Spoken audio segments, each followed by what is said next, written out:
I would love to talk about your upcoming group program, Unleash Your Venus. Yes, absolutely. So this was a download that came through. Obviously, I love astrology. I've been studying it for a couple of years now. And something I'm really passionate about is working with planetary energies. So not just studying and learning the planets and their characteristics, but actually working with them like you would like a deity. You know how people do deity work, right? You can do the same thing with the planets. And it's the relationship that you can build with the planets in your chart will just take your relationship to yourself to the next level. So I wanted to bring a program that did specifically for Venus. And I have to just share that in the preparation for launching this program, as soon as I decided to launch it, Venus came in and was like, okay, time for your initiation, time for you to clear all of this SHIT that is in the way from you fully embodying your Venus energy. If you're going to teach this, you need to be embodied. So I've been on a roller coaster for the last couple of weeks, but it's all for Venus. But anyway, the program is about helping feminine energy beings, I guess I should say, tap into their feminine energy. You know, if you are a being who is used to operating in your masculine energy, that's the energy of hustle, of drive, of making things happen, of control, of planning that we've been talking about this whole session. And you're ready for maybe a softer life. You're ready to be able to receive more. You're ready to be able to let go of the reins and relax and lean back and let somebody else handle it.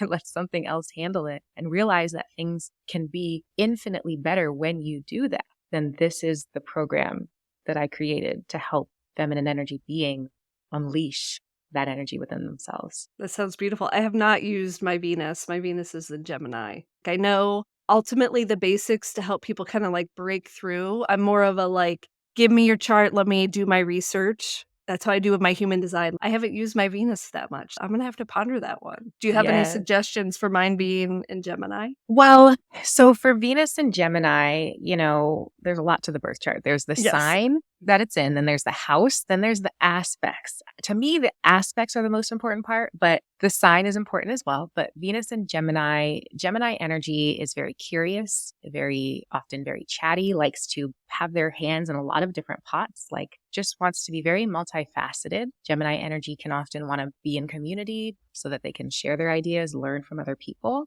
And so Venus and Gemini, you bring out your Venus energy, which is, you know, giving and receiving love, money, art, beauty. Magnetism is, if there were one word to describe Venus energy, when you step into it, it's magnetism. So to step into your magnetism, you want to put yourself in those Gemini-like environments and situations, which you're doing. You have a podcast that's very Gemini. I can't remember what you want to create, but I feel like it was also Gemini. Yes. Yeah, you Yes. can't talk about it, but yes, okay.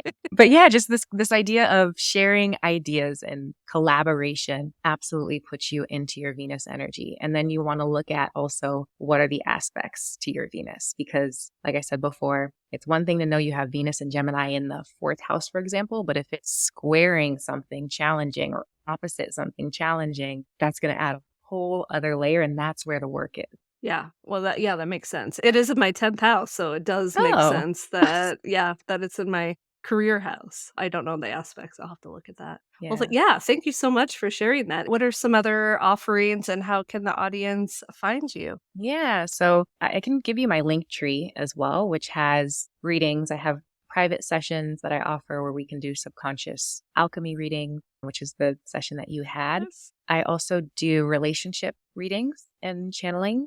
And then I have some email readings if you just need some quick guidance as well. Awesome. I do have one question. Do most people cry like a baby like I did in my session, or is that a one-off? No, I put in the description, like you will probably cry.